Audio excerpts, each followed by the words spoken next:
सकते हो मैंने पक्षियों के लिए पानी लगाया है और ये हमारा 1 महीने का टारगेट है।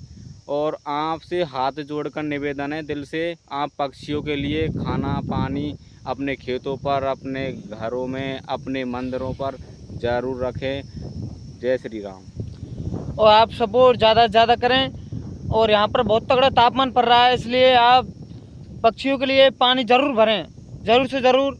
आप शेयर कर सकते हैं, शेयर नहीं कर पा रहे तो थोड़ा देख के और आप खुद ही पानी भरें, इसलिए क्योंकि पक्षी थोड़ा पानी नहीं पी रहे हैं, इसलिए पक्षी मर रहे हैं। कल हमने ये वीडियो डाली थी, आपने देखी होगी सभी ने, इसलिए आपसे यही कहना चाहूँगा कि आप पानी ज़रूर लगाएं। जय श्री राम। जय श्री राम।